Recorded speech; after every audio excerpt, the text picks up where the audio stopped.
নমস্কার বন্ধুরা, আজ 20 তারিখ 31 তারিখ থেকে পরীক্ষা শুরু হবে। এখনও হল টিকিট দেওয়া শুরু হয়নি। হল টিকিট দেওয়ার সঙ্গে সঙ্গে আপনারা চ্যানেল থেকে ইনফরমেশান পেয়ে যাবেন।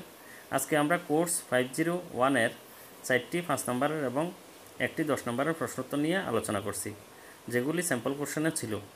দেখে নিন এবং ডেসক্রিপশানে পিডিএফ ফাইল দিয়েছি। পিডিএফ ফাইলটা ডাউনলোড করে পড়ালেখাটা গুরুত্ব দিয়ে বাড়িয়ে নিন। কোর্স 501 প্রশ্ন প্রথমটি দেখুন।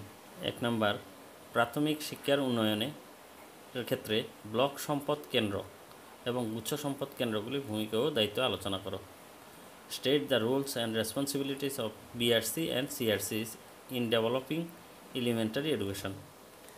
উত্তর, শিক্ষাকে তৃণমূল স্তর পর্যন্ত সঠিক পথে পরিচালনা করার উদ্দেশ্যে সংবিধানের 73 এবং 74তম সংশোধনীতে পঞ্চায়েতি রাজ প্রতিষ্ঠানগুলিকে শক্তিশালী করা হয়। এর ফলে বিভিন্ন রাজ্যে মহকুমা স্তরে গড়ে ওঠে ব্লক সম্পদ কেন্দ্র বা ব্লক রিসোর্স সেন্টার বা বিআরসি। বিআরসির প্রধান কার্যাবলীগুলি নিম্নরূপ: ক, শিশুদের ইউনিফর্ম প্রদান করা। খ, প্রাথমিক বিদ্যালয়ে পর্যাপ্ত সরঞ্জাম সরবরাহ করা। গ, বিদ্যালয়কে সঠিকভাবে তত্ত্বাবধান করা। ঘ, ব্লকগুলিতে প্রশিক্ষণ কর্মসূচি তত্ত্বাবধান করা। উম, শিক্ষা সংক্রান্ত কাজকর্মের অগ্রগতি ও গুণমান নিরীক্ষণের ব্যবস্থা করা। চ, বিদ্যালয়ের ভবন মেরামতের কাজ সম্পাদন করা ও আর্থিক অনুদান পেলে বিশেষ মেরামত করা ও নতুন ভবন নির্মাণ করা। ছ, সম্ভব হলে মধ্যাহ্নভোজের তদারকি ও পরিচালনা করা। শিক্ষাকে তৃণমূল স্তর পর্যন্ত সঠিক পথে নিয়ে যেতে যে ব্যবস্থা গ্রহণ করা হয় তার মধ্যে অন্যতম হল গুচ্ছ সম্পদ কেন্দ্র বা ক্লাস্টার রিসোর্স সেন্টার সিআরসি তৈরি করা। পঞ্চায়েত ভিত্তিক কয়েকটি বিদ্যালয় নিয়ে একটি গুচ্ছ কেন্দ্র তৈরি করা হয়। গুচ্ছ কেন্দ্র বা সিআরসির প্রধান কার্যাবলী নিম্নরূপ: ক, বিদ্যালয় পরিদর্শন ও তত্ত্বাবধানের ব্যবস্থা করা। খ, শিক্ষকদের নিয়ে শিক্ষা সংক্রান্ত মিটিং করা। গ, শিক্ষকদের প্রশিক্ষণের ব্যবস্থা করা। শিক্ষণ উপকরণ তৈরি করা। নম্বর, প্রারম্ভিক শিক্ষার প্রসারণ ও মানোন্নয়নের জন্য প্রয়োজনীয় ব্যবস্থাগুলি চালু করা। 5 নম্বরের প্রশ্নোত্তর দ্বিতীয়টি, রাষ্ট্রসংঘের দ্বারা ঘোষিত শিশুর অধিকারগুলি আলোচনা করো। State the rights of the child as declared by United Nations. উত্তর, শিশুর অধিকারগুলিকে রাষ্ট্রপুঞ্জ 4টি মূল বিষয়ে ভাগ করেছে। এই 4 প্রকারের অধিকারগুলি প্রত্যেকটি সমান গুরুত্বপূর্ণ, সহজাত, সার্বজনীন, অবিচ্ছিন্ন, পারস্পরিক সম্পর্কযুক্ত এবং একে অপরের সঙ্গে সম্পূরক। এগুলি হলো: ক, শিশুর বেঁচে থাকার অধিকার, শিশুর সুরক্ষা। গ, শিশুর সামগ্রিক বিকাশের অধিকার। ঘ, শিশুর অংশ গ্রহণের অধিকার। কোনো শিশুকে প্রাথমিক শিক্ষার জন্য অর্থ দিতে হবে না। অর্থের অভাবে কোনো শিশু যাতে বিদ্যালয়ে শিক্ষা গ্রহণ থেকে বঞ্চিত না হয় সেদিকে লক্ষ্য রাখতে হবে। 2, 6 থেকে 14 বছরের প্রত্যেকটি শিশু তার নিকটবর্তী বিদ্যালয়ে প্রাথমিক শিক্ষা শেষ না হওয়া পর্যন্ত বাধ্যতামূলক অবৈতনিক শিক্ষার সুযোগ পাবে। 3, প্রাথমিক শিক্ষা শেষ না হওয়া পর্যন্ত কোনো শিশুকে বিদ্যালয় থেকে বহিষ্কার করা যাবে না অথবা নিচের শ্রেণীতে নামানো যাবে না। 4, কখনও কোনো শিশুকে দৈহিক শাস্তি বা মানসিক যন্ত্রণা দেওয়া যাবে না। 5, কোনো কারণে 6 বছরের বেশি বয়সের শিশু প্রাথমিক শিক্ষা থেকে শেষ করতে না পারলে সেই ধরনের শিশুদের বয়স অনুযায়ী শ্রেণীতে পড়ার সুযোগ দিতে হবে। বয়সের প্রমাণপত্রের অভাবে যেন কোনো শিশু ভর্তির সুযোগ থেকে বঞ্চিত না হয়, আমরা শিক্ষক হিসেবে বয়সের প্রমাণপত্র পাওয়ার ক্ষেত্রে সাহায্য করতে হবে। ভর্তির সময়সীমা শেষ হয়ে যাওয়ার জন্য কোনো শিশু যেন ভর্তির সুযোগ থেকে বঞ্চিত না হয়, শিক্ষক হিসেবে আমাদের লক্ষ্য রাখতে হবে যেন শিশুটি তার প্রাথমিক শিক্ষা শেষ করতে পারে। এবার আসি 3 নম্বর প্রশ্ন। 5 নম্বরের, প্রাথমিক শিক্ষা স্তরে অন্তর্ভুক্তিমূলক শিক্ষা গুরুত্বপূর্ণ কেন? Why is inclusive education important at elementary education level? উত্তর, প্রাথমিক স্তরে অন্তর্ভুক্তিমূলক শিক্ষা গুরুত্বপূর্ণ কারণ প্রত্যেক শিশুকে সক্রিয় হয়ে ওঠার সুযোগ প্রদান করা। যে শিশু বর্তমানে জন্মগ্রহণ করেছে ভবিষ্যৎ জীবনে তার ব্যক্তিগত ও সামাজিক দিক থেকে সকল ধরনের বিকাশ প্রত্যাশিত। নিম্নে প্রাথমিক শিক্ষা স্তরে অন্তর্ভুক্তিমূলক শিক্ষার গুরুত্বগুলি আলোচনা করা হলো। 1 নম্বর, নাগরিকদের সচেতন করে তোলা। রাষ্ট্রের সকল নাগরিকদের সচেতন করে তুলতে হবে, তাই অন্তর্ভুক্তিমূলক শিক্ষার একটি গুরুত্বপূর্ণ উদ্দেশ্য হলো সকল শ্রেণীর নাগরিকদের শিক্ষা ব্যবস্থার গুরুত্ব সম্পর্কে সচেতন করা বা তাদের সহায়তা করা। 2 নম্বর, রাষ্ট্রের উন্নয়ন ঘটানো। পৃথিবীতে প্রত্যেক রাষ্ট্রই উন্নয়ন প্রয়াসী। রাষ্ট্রের উন্নয়ন প্রত্যাশী স্বার্থ রক্ষা করার জন্য বা রাষ্ট্রের প্রয়োজন মেটানোর জন্য প্রত্যেক শিশুর উপযুক্ত শিক্ষা প্রয়োজন। এই কারণে অন্তর্ভুক্তিমূলক শিক্ষার একটি গুরুত্বপূর্ণ উদ্দেশ্য হলো রাষ্ট্রের প্রয়োজন মেটানোর মাধ্যমে জাতীয় স্বার্থ রক্ষা করা। 3 নম্বর, প্রত্যেক শিশুর শিক্ষালাভের সুযোগ।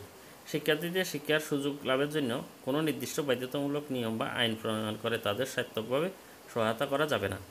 প্রত্যেক শিশু যাতে শিক্ষালাভের উপযুক্ত সুযোগ পায় তার ব্যবস্থা রাষ্ট্রকে করতে হবে, অর্থাৎ রাষ্ট্রের অন্তর্গত শিশুরা যাতে শিক্ষার সুযোগ থেকে বঞ্চিত না হয় তার ব্যবস্থা করতে হবে। 4 নম্বর, দেশের সকল নাগরিকের শিক্ষার সুযোগ করে দেওয়া। যে কোনো রাষ্ট্র একজন নাগরিকের যেমন রাষ্ট্রকে সেবা করার দায়িত্ব আছে, তেমনি রাষ্ট্রেরও প্রত্যেক নাগরিককে সেবা করা আবশ্যিক কর্তব্য, অর্থাৎ দেশের সকল নাগরিকের শিক্ষার সুযোগ সৃষ্টি করতে হবে। 5 নম্বর, নিরক্ষরতা দূর করা। বাস্তব অভিজ্ঞতা থেকে দেখা যায় শিশুরা তাদের নিরক্ষর অভিভাবকদের দ্বারা প্রভাবিত হয়। এই প্রভাবের দরুন তারা রাষ্ট্র প্রদত্ত শিক্ষার সুযোগ গ্রহণ করে না। ফলে কোনো রাষ্ট্রের বর্তমান নিরক্ষর জনতা শিশুদের শিক্ষায় বাধা সৃষ্টি করে। তাই অন্তর্ভুক্তিমূলক শিক্ষার একটি প্রধান উদ্দেশ্য হল নিরক্ষরতা প্রবণতা শিশুদের মধ্যে থেকে দূর করা। এবার আসি 4 নম্বর প্রশ্ন।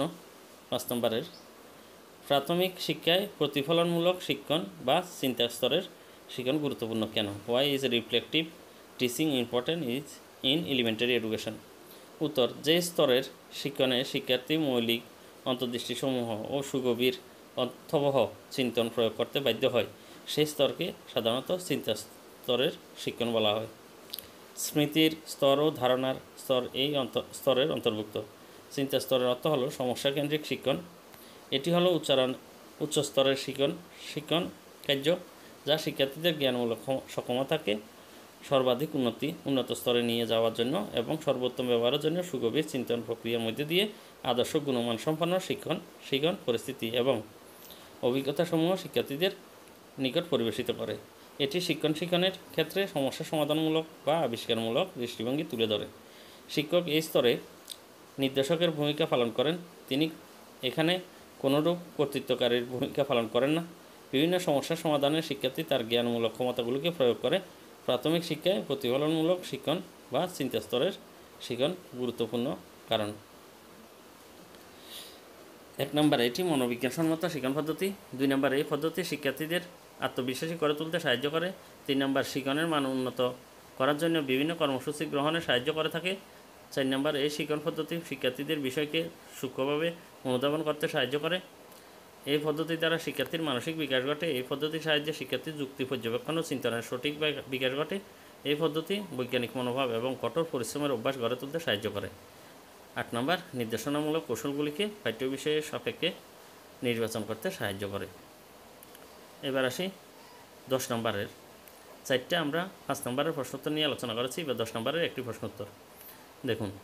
আপনার রাজ্যে প্রাথমিক শিক্ষাক্ষেত্রে জেলা প্রাথমিক শিক্ষা প্রকল্পের প্রভাবটি লিখুন। Write down the impact of DPEP in elementary in your state. এই প্রশ্নগুলি স্যাম্পল কোশ্চেনেও আছে, তাই এর উত্তরগুলি আগে দেওয়া হয়নি, আজকে দিচ্ছি। উত্তর, প্রাথমিক শিক্ষা সার্বজনীন করার লক্ষ্যে কেন্দ্রীয় সরকার দ্বারা গৃহীত 1992-এর প্রোগ্রাম অফ অ্যাকশন শীর্ষক কর্মসূচিতে প্রাথমিক শিক্ষা উন্নয়নে বিশেষ করে জেলা ও তার নিচের স্তরের জন্য একটি সমন্বিত তথা বিকেন্দ্রীকৃত প্রচেষ্টা গ্রহণ করার কথা বলা হয়েছে। তারই ফলস্বরূপ 1995-96 খ্রিস্টাব্দ থেকে কেন্দ্রীয় সরকার দ্বারা এই কর্মসূচি গৃহীত হয়। এই ডিপিইপি নির্দিষ্ট কতগুলি লক্ষ্য নিয়ে গঠিত হয়, সেগুলি হলো: 1. প্রাথমিক শিক্ষায় বিদ্যালয় ছুট মিন্স ড্রপ আউটস এর শতকরা হার 10%-এর নিচে নামানো। 2. নির্দিষ্ট স্তরের ক্লাস 1 থেকে 5 সমস্ত শিশু বিদ্যালয়ে পড়ার সুযোগ করে দেওয়া। 3. লিঙ্গ ও সামাজিক শ্রেণীভেদে নাম অন্তর্ভুক্তিকরণ, দলছুট ও শিক্ষণ সাফল্য প্রভেদের হার শতকরা 5% নিচে আনা। 4 নম্বর, মূল সাক্ষরতা ও গণনার হার অর্জন করতে শেখানো এবং সাফল্যের হার শতকরা 25% বাড়ানো। ডিপিইপিতে অর্থের যোগান। এটি কেন্দ্রীয় নেতৃত্বাধীন প্রকল্প হওয়ায় শতকরা 85% অর্থ বহন করে কেন্দ্রীয় সরকার, বাকি 15% অর্থ বহন করে রাজ্য সরকার। বিশ্বব্যাংক এ ব্যবহারে কেন্দ্রকে সাহায্য করে। ডিপিইপিতে শিক্ষকের দায়িত্ব বৃদ্ধিতে কর্মসূচি।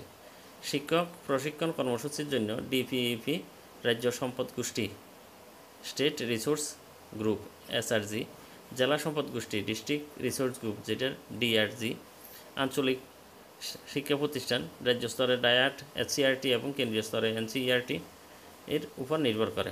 ডিপিইপিতে গৃহীত কাজ। ডিপিইপিতে যে কাজগুলি গৃহীত হলো তা হলো: বিদ্যালয় ব্যবস্থার প্রসারণ। 2 নম্বর, বঞ্চিত অবহেলিত শিশুদের সর্বাগ্রে বিনামূল্যে পুস্তক সরবরাহের ব্যবস্থা করা। 3 নম্বর, শিক্ষণ উপকরণ সরবরাহে উন্নতি। 4 নম্বর, পুস্তক প্রণয়ন ও সরবরাহ ব্যবস্থাকে সাবলীল করা। 5 নম্বর বিদ্যালয় গ্রন্থাগারের উন্নয়ন।